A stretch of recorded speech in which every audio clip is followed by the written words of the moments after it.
Hey everyone, and thanks for joining us for our daily semifinal recap show. I'm your host, Lauren Kalil. Day two, it just wrapped up at the Far East Throwdown, and Ed Haynes, he is back here to recap all of the major moments for competition. Boy, it was another day, and the leaderboard, not as many shakeups, especially on, really anywhere across the board, as we would expect for a moving day, day two. Mhm. Yeah, definitely not major shakeups at the top of the leaderboards. But like, vying for that second spot, knowing that Asia gets two spots, we're seeing some change, especially in the team division. We've seen the second place separate themselves a little bit more. In Mhm. the women's division, it's really all open right now. Choi, who's at the top, is just cementing win after win after win and doing it in really dominant fashion, which is awesome to see. But that second place is trading between three girls at the moment. Mhm. And in the men's division, I have to eat my words because yesterday I said that NASA probably wouldn't be here. And here he still is cementing that second place. But, Yeah. the battle between him and Semenov is going to be an interesting one on this last day. Khrennikov is, he is still wrapping up first, second, third place finishes. But super impressive performances from Semenov and NASA. And I think when we talk about it a little bit later, what tomorrow holds, I'm really not sure how this is all going to end up. And I have to say, NASA, if you're watching, I apologize for doubting you. You were superb today, my friend. He is a name to definitely start to recognize if you don't. But even when you look at the point spread between Roman Nassar and Semenov, it's really not that far off. And I think going into this, a lot of people thought that Roman Khrennikov was just going to run away with the competition, but he's needing to fight to hold that first place spot on the leaderboard. Yeah, so what's happening is that Khrennikov is actually still clearly the dominant athlete. Mhm. And, he looks by all means to be wrapping up this competition. But you're getting consistent finishes in the top five from the second and third place. So what you're not having is athletes lower on the leaderboard coming in between Khrennikov and separating. So because these top three guys are always kind of essentially, Semenov and NASA are just trading off that second place at the moment. No one's really getting away from Khrennikov. And what that means is that whilst Khrennikov is doing really well, all it takes on the last day is one potential slip up. Now, I don't think that's going to happen Mm. because Khrennikov is such a complete athlete. But one slip up there and one of those other two just to be consistent, and you could potentially have, a different winner of a competition. Ed, is there something specific about this programming that makes these three athletes staying on the top so far ahead of some of the other athletes in play right now? Yeah, so I mean, this is the beautiful thing about CrossFit is that, and I think the way that the semi-finals are run is that what I really do love this year is that there are two events that are consistent across all the semi-finals. So Mhm. we get comparable data, we get times to beat, and we have later semi-finals happening, people chasing times, which is cool because people pushing a little bit faster. But obviously, they're also giving freedom to the individual event organizers to actually program what they want. And what we've seen so far in day 1 and 2 in Asia in this competition of Far East Throwdown is we've seen two heavy events. We obviously had the Mhm. barbell complex, which is always going to really favor the bigger athlete. But we also had a snatch ladder. Now, the snatch ladder was 200 double unders as a buy-in, 100-foot handstand walk, and then essentially moving through a 5-4-3-2-1 of ascending load snatches. Now, the last load wasn't the heaviest load we've seen at CrossFit Comp, but it was still, 265, 120 kilograms. So you have to be a capable, strong athlete to get there.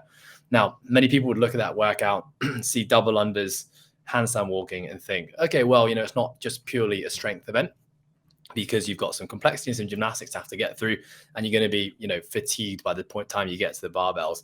But what we did see with the event was a pretty long time cap.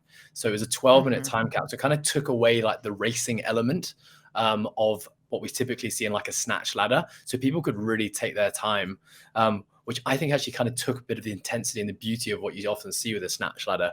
But, what we've seen so far is that we've got the barbell lift, we've got the legless rope climb event, which we know, you have to be a capable athlete in terms of strict pulling capacity to do well in that workout. And you have to be a decent runner.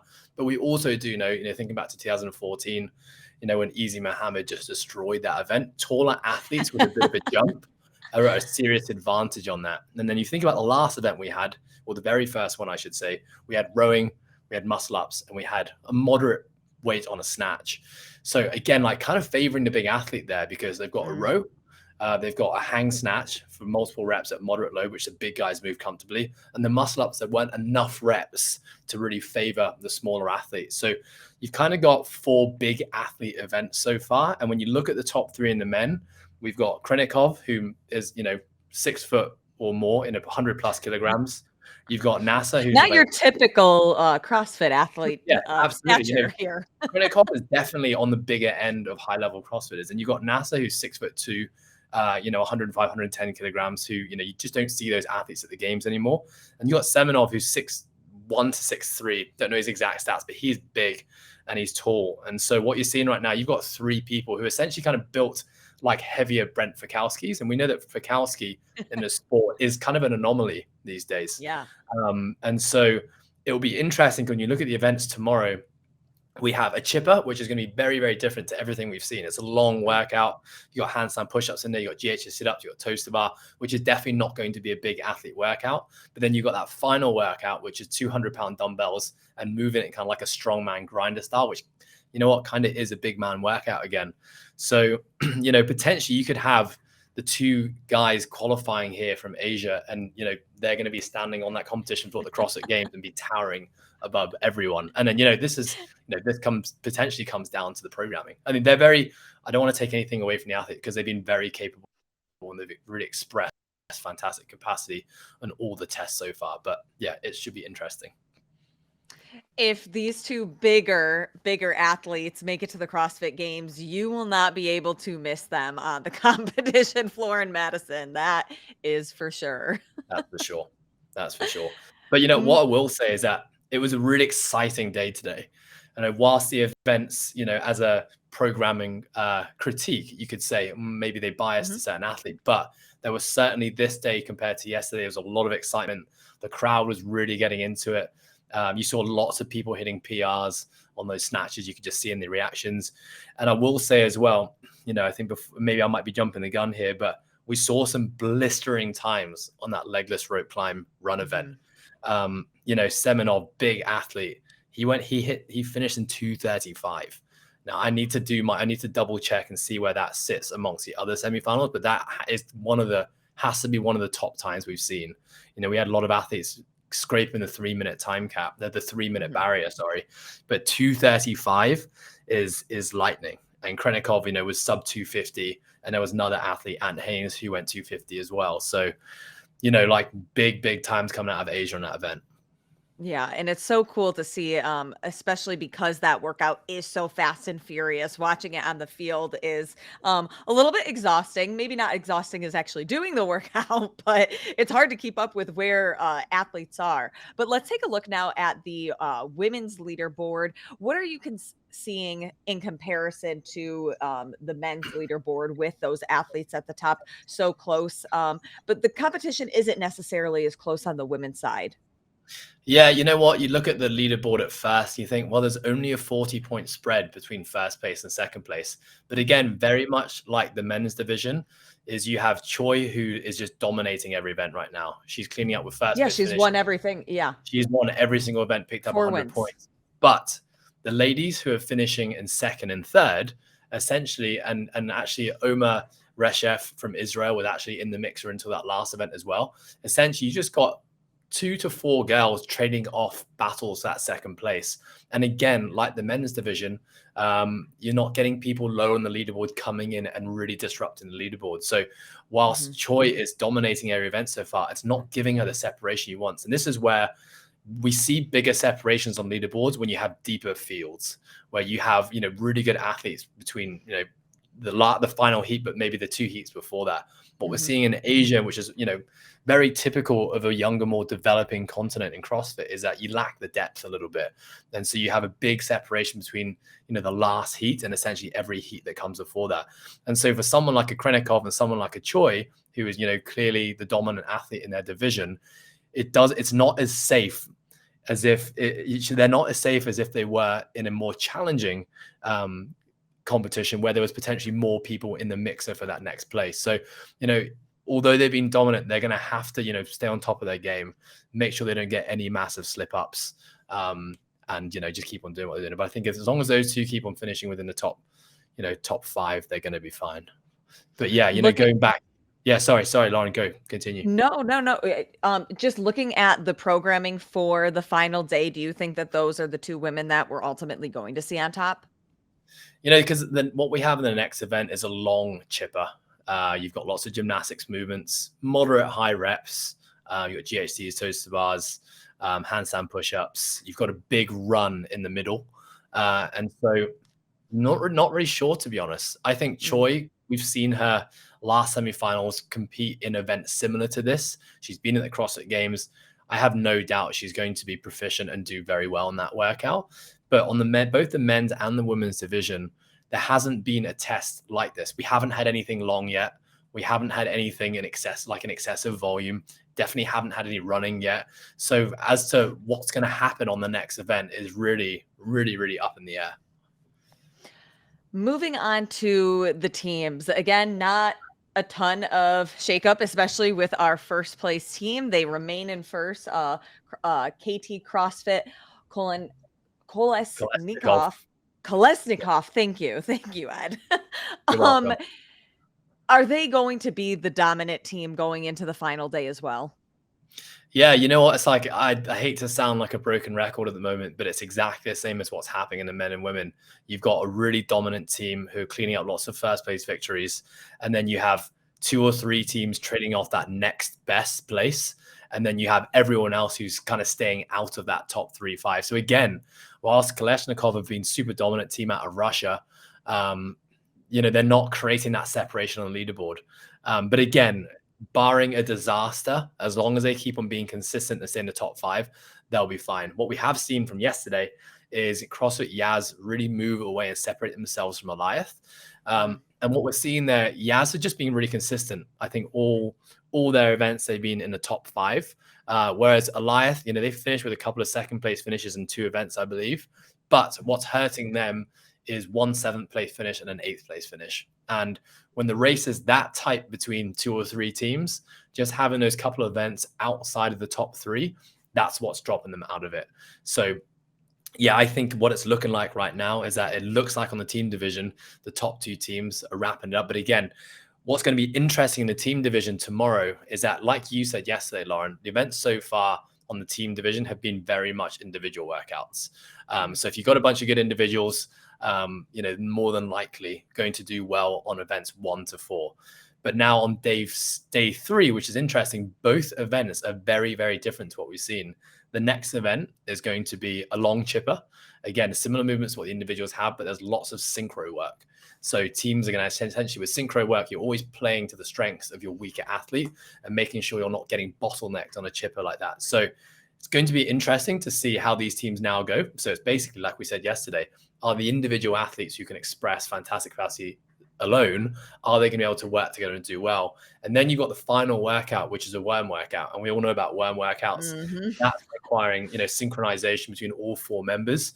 And so kind of, whilst someone may critique the programming and say it would be nicer to see that spread maybe a bit more throughout the 3 days, it also does kind of make it really exciting because you've got 2 days of very similar events. And now suddenly you've got 1 day, which is 2 tests completely different to what we've seen so far. So we may see, big shakeups on the leaderboard. But again, Kalashnikov, I do believe they look really solid. They look like they're very much in sync, just in terms of, you can kind of just tell with teams and the camaraderie and how they celebrate wins and how they mourn losses, that you can just tell the team works together and they're really fighting for each other. So I think they're going to do really well on day 3. But, barring Yaz again if they have a nightmare and Goliath continues to put some good performances in, then we may see some change-ups in the second place. What do you think it is about CrossFit in Asia that keeps, these teams and these athletes that we see at the top of the leaderboard so dominant, relevant to the rest of their field? Yeah, that's a really good question. I think, when we've looked at, maybe we should starting with the women first. Mm-hmm. Asia has always lacked. We've had some good athletes, but Asia has lacked someone of games quality. And, there's many things that may, lay into that. Firstly, like genetically, perhaps not as a population. And, I'm half Asian as well, which I will use that as my excuse as to why I've never been to the games. But, maybe not built as much for the sport. So got a potential genetic disadvantage there, number one. But again, we're just kind of behind the bell curve in terms of CrossFit as a sport, even as a training methodology. I would say we're probably anywhere between 8 to 10 years behind the US in terms of like being adopters to the training methodology. There's definitely not as many boxes. And I think as well, from a clientele standpoint of people who are going into CrossFit gyms, I think generally speaking in Asia, it's not yet seen as a potential for professionalism in sport.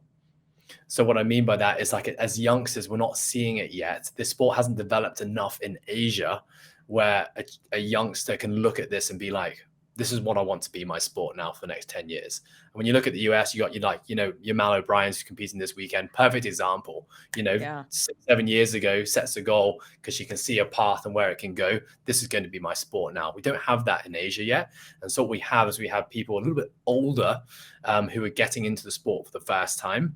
And again, you're at a disadvantage immediately to someone who's been doing this since they're a teenager.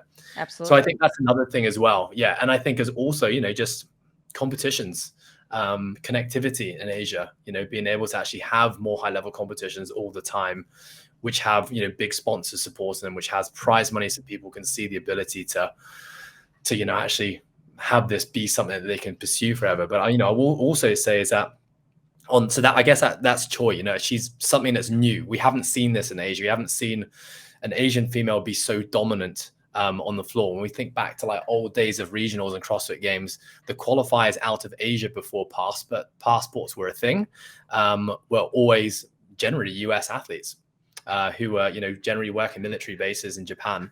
And so they were dominating the male and female CrossFit scene out of Asia, taking CrossFit games berths and spots. But now since the continent thing has come in where you have to actually have, be a passport holder of your country, a citizen, that's actually put pressure on Asia now to be like, well, we need to start to develop some talent. But then I do think about the future, and I think like we actually do have some amazing athletes here. I think we're seeing some great athletes coming out of Korea on both the men's and the women's side. We know China's been such a powerhouse in sport in all these other sports for so long. If they start adopting CrossFit as a potential future sport, like who knows what will come out the Asian region. But of course, something that's new for all of us in Asia is the inclusion of Russia on the Asian leaderboard. And that is now bringing in, I've seen since I've been in CrossFit really since 2013, where, Russian athletes didn't feature on any leaderboard ever. In the last 2 to 3 years, you're seeing more and more Russian names coming in now, Russian men, women, and teams like really dominating the depth of the leaderboard. So I don't mean necessarily wrapping up the first and second places, but you look at 30 athletes on the men and women's side this weekend. Russia is certainly dominating the majority of the names. So, and we know, as a sporting nation, genetically, like they have huge potential. So, if money can go into there and if it keeps them trending the way it is, I do think we're going to see some really great athletes come out of Asia, but really coming out of kind of like the Russian segment. And I know we were talking about it earlier. If Semenov broke the record for the legless rope climb, he was just 3 seconds short of the record held by William Lee, the fourth. Yeah, the fourth. He broke it last weekend at the MAC at 2:33, but Semenov at 2:36. So neck and neck, so close. Very impressive there. And I do think that's one event that every week that goes by. The thing is, the two events that are consistent across all the semifinals. You got the barbell lift and you got the run rope climb. Barbell lift, most people know where their capacity is. Most people aren't going to be surprised by the weight they lift. They know what they're able to lift. The rope climb, though, because there's that really fine line between potentially going a bit too fast and failing a rope climb and versus going fast enough. You're going to see what we're seeing every week is just new times being broken. Now that people know that, sub 3 is possible, now people are blitzing past sub 3. And to be honest, I feel like watching that heat today, they could have moved faster. So Oh, Be wow. interesting to see next week if people actually go even faster than that. So looking at the final day, do you think maybe not the top spot for any of the divisions, but do you think that that last game's ticket, do you think that that's anybody's game at this point? I don't know if it's anybody's game, but when I look at the men's division, I do think it's anybody's game between NASA and Semenov. And I do think what will dictate which of those two men take the second spot will be based on event 5, the long chipper, which is just it's a very different workout to everything we've seen. So whoever can dominate and do well out of those two in that one, you're going to see some change ups. And I do think the chipper is going to, as I've said, I think they have been pretty big athlete bias workouts. That chipper, you may start to see some of the smaller athletes come in between those top 3 and start to shake up that leaderboard a little bit. So it's a race between those two, in my opinion, for day 3, NASA and Semenov. In the women's division, when you look at the point spread, what going into that final event, the snatch ladder, Omar Reshev and Seher Kaya were neck and neck going into it. But Kaya did really well, finished the ladder.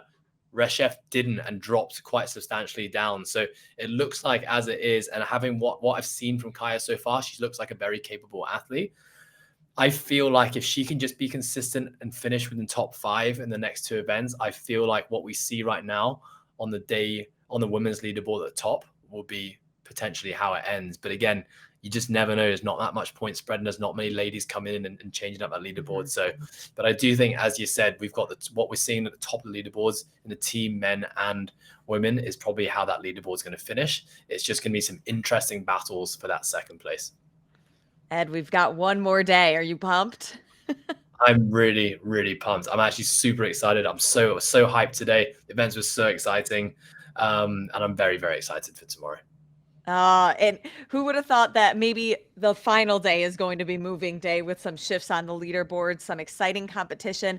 Ed, thank you so much for recapping and bringing us up to speed on some of the things that we should be looking for with CrossFit in Asia at the Far East Throwdown. We'll see you tomorrow.